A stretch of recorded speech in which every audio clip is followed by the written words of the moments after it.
the Rockies, the Great Plains, and Texas. Montana.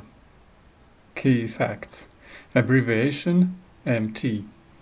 Nicknames: Treasure State, Big Sky Country, Land of Shining Mountains, The Last Best Place, the Bonanza State, the Stub State. Capital: Helena. Flower: Bitterroot. Tree: Ponderosa Pine. Bird: Western Meadowlark. Grass: Bluebunch wheatgrass. Motto: Oro y plata, gold and silver. Well, only Alaska, Texas, and California may be larger in size than Montana. It is also true that only Alaska, Delaware, and the Dakotas have lower populations. There is a lot of space here. A lot of space. And there is a line, a very famous line. I see a long straight line athwart a continent. No chain of forts or deep flowing river or mountain range, but a line drawn by man upon a map, nearly a century ago, accepted with a handshake and kept ever since. A boundary which divides two nations, yet marks their friendly meeting ground. The 49th parallel, the only undefended frontier in the world.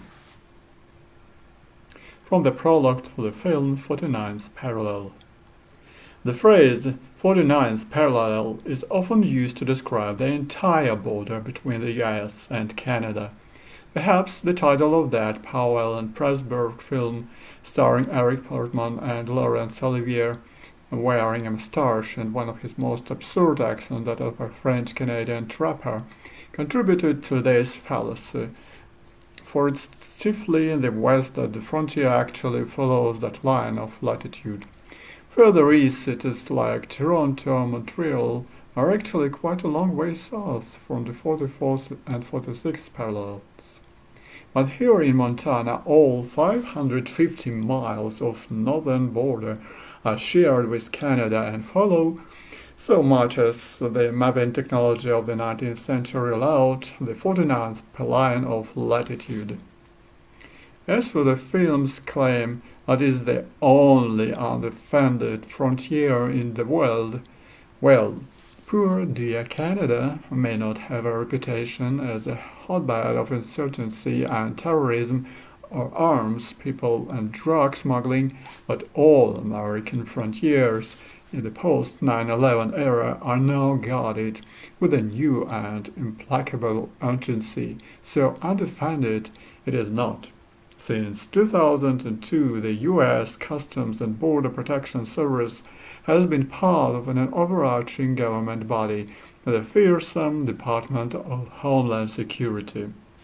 This status is reflected in new uniforms, a bigger budget, and an even higher sense of patriotism and moral purpose. The border. I visit the border with patrolman John and Alex, driving up from Shelby through the delightfully named one-track towns of Sunburst and Sweetgrass. And there she lies, the 49th parallel. A fence.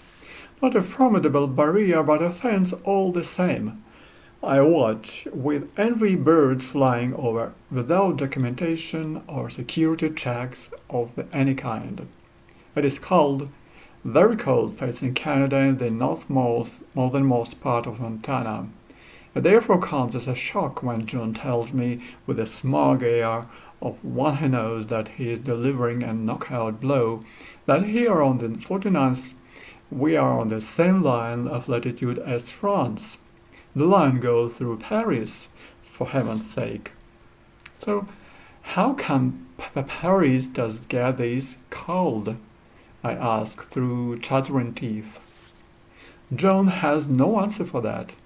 I have no doubt has something to do with the Arctic, which is no nearer to us than it is to Paris, but no matter, and with mountains and winds and cold streams.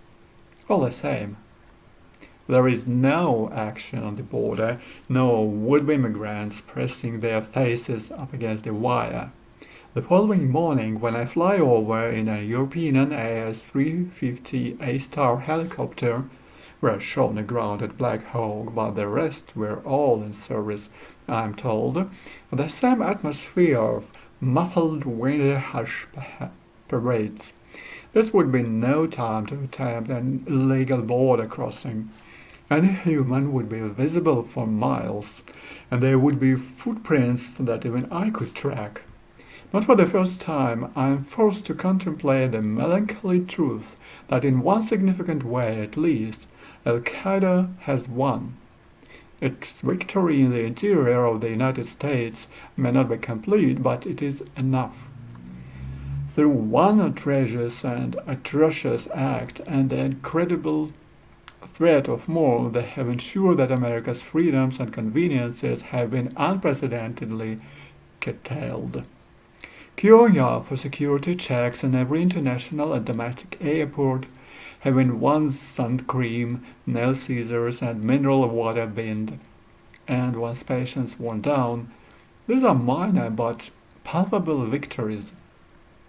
No one dare say it in the queues that as they build it would be considered unpatriotic. In fact, the truth itself is now unpatriotic.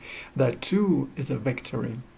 Al-Qaeda have cost the US and its citizens untold billions in time and manpower and inconvenience and stress.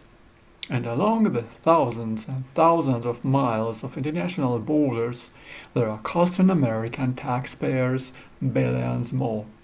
New helicopters, thousands of new recruits. The bill is incalculable. Ternal bison system. The ugliness of man seems a long way from the glaciers and mountains below, which create a landscape of monumentally beautiful as any I have ever seen. I drive that taxi from Helena, the state's capital, through the Gallatin forest, skirting entrances to Yellowstone Park, which is frustratingly closed to visitors between November and mid-April. But the Gallatin National Forest is beautiful enough and takes me closer to my destination, Bozeman and the Flying D Ranch. Who is the biggest landowner in Britain? Most Britons would suggest the Crown, followed by the Church, followed by Trinity College, Cambridge, and the Duke of Westminster, or something similar, and they would be able to proffer the same names for hundreds of years. But who is the biggest landowner in America, not counting the federal government? It is an individual who began buying tracts in a serious way only 20 years or so ago. He is now far and away the possessor of the most private land in all of the United States of America, owning ranches in South Dakota, Kansas, Oklahoma, Nebraska, New Mexico, and, which is why I'm here, Montana. In all, he owns around 3,000 square miles of land. The land is used to graze bison. He has the largest herd in the world. Bison, often called buffalo, once roamed the Great Plains of North America, the vast swathe of steppe east of the Rocky Mountains, in an unimaginable numbers, sustaining tens of thousands of Plains Indians who were nourished by their flesh and worn by their hides. Then the Europeans arrived with their horses, their rifles, and their scientific ways of killing. There were bags of between 2,000 and 100,000 bison a day during the height of the slaughter. Within 20 years, the number had been so drastically reduced that the entire species was on the float. Even William Cody, Buffalo Bill himself, pleaded for legislation to protect the herds. President Ulysses S. Grant and others deliberately squashed any bills for the bison's protection, however, for they knew that if the bison were extinct, then the lives of those pesky plain Indians would be made immeasurably more difficult. Not America's finest hour. So-called civilized men colluding to perpetrate both genocide and the extermination of an entire animal species in one fell swoop. Fortunately for the bison, one or two enlightened ranchers maintained small private herds and kept them alive. Since then, they have bounced back impressively. It is estimated that there are now 500,000 bison in total, on which approximately 300,000 are in the United States and 50,000 belong to the Mouth of the South himself, Mr. Ted Turner. Turner is best known in Britain for Mary Jane Fonda and founding CNN. But in America, the Turner Broadcasting System also provides the popular channels TBS, TNT, and TCM.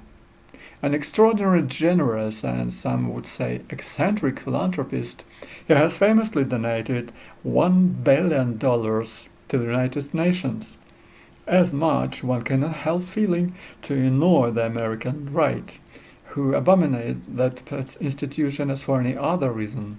I have no doubt that is unfair, but he does seem to enjoy his maverick status as one of the richest liberals in the world, taking time to insult equally the Iraq War, religion, and the gun lobby.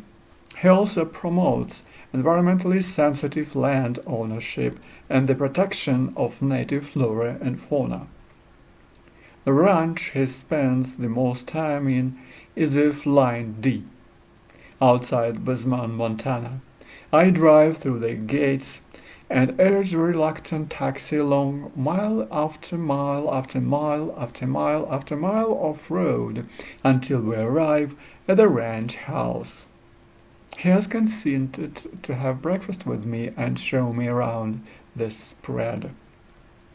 A trim, silver-haired, sixty mustached 69-year-old, he stands and greets me in the log-beamed dining room in jeans and cowboy boots. Every inch of the rancher, affectionate, dogs frisking at his heels, and every inch the billionaire, attentive people lurking within earshot in case he should need anything. While he is pleased to own this bison, he tells me sitting down in front of a bowl of granola and bidding me do the same. The purpose is to demonstrate to the world that you do not need to keep them for charitable and environmental reasons alone. Unstoppable entrepreneur that he is, he has made a true blue, hard-headed business out of the animals. Ted's Montana Grill, of which there are now 60 ranches nationwide, and which all bear the slogan, "Eat great, do good." The bison steaks and burgers they serve are, claims Ted, high in protein, lower in fat and cholesterol than any comparable meat. Nothing is frozen or microwaved, and everything is as eco-friendly as you can make it. The takeaway cups in the restaurants are made of cornstarch, the menus are printed on recycled paper, the soaps in the restrooms are biodegradable, and the drinking straws are made of paper, not plastic. He is clearly most proud of this and is happy to dedicate the latter part of his life to promoting healthy and environmentally aware eating, the American way. No arty-farty salad nonsenses, nothing but good red meat, Western style. Ted Turner has that characteristic I have always found in hugely successful entrepreneurs, a disposition to talk uninterruptedly without listening to anyone else who might be in the room. Years of power of being proved strategically and practically right in almost everything he has done, and of being surrounded by sycophantic adherents have led to this trait, no doubt.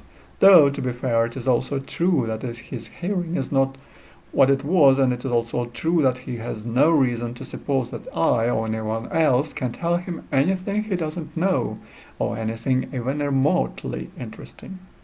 I have no problem with his loquacity. I am here, after all, to record an interview with him, and the more he talks, the better, especially as his people have told me that I have only 1 hour and a half before he needs to fly off to Atlanta. Again, with the confidence and arbitrary certainty of the super-rich, he suddenly raises as if he bored with my conversation, which he might well be since I haven't had the chance to say anything more than yes for the last 10 minutes, and says, "Let's go find some bison." He has tens of thousands of them on his ranch, but it doesn't make them easier to track down. From the Flying D is an enormous piece of land in which tens of thousands of brontosaurus could happily lose themselves without fear of discovery. After a consultation with the ranch head, we dry off, and near a house belonging to one of Ted's sons, we spot them, shaggy-coated, goatee-bearded, and humpbacked. There is something primarily satisfying about the shape of these vast creatures. Ted tells me that there are, in fact, technically at least, dwarf bison, the really huge species, having died out as recently as 10,000 years ago, along with American mammoths and elephants. Nonetheless, dwarf or not, these are far from friendly beasts, and we dismount from the truck and approach with caution. Ted tells me that he is keen for his land to sustain not just bison, but all kinds of native species. Prairie dogs, for example, which are gopher-like burrowing creatures regarded as a keystone species, whose presence will encourage all kinds of eagles, hawks, foxes, ferrets, and badgers to flourish. We wheel my way close as possible, and then Ted looks at his watch. "Okay," he says, "I have to go now. Stay as long as you like." And he is gone. A likable, stylish individual who seems to have got more pleasure from his money and done more with it than most. We finished up our filming without him, and after skirting the herd like hunters, we get out footage and leave the ranch. 10 bouncy miles later, we're back on the public highway and heading for Idaho. The first, we stop off for 10 minutes to admire some wolves and bears in a small sanctuary on the way. Bison, wolves, billionaires, and grizzlies, all on the same day. I couldn't be happier.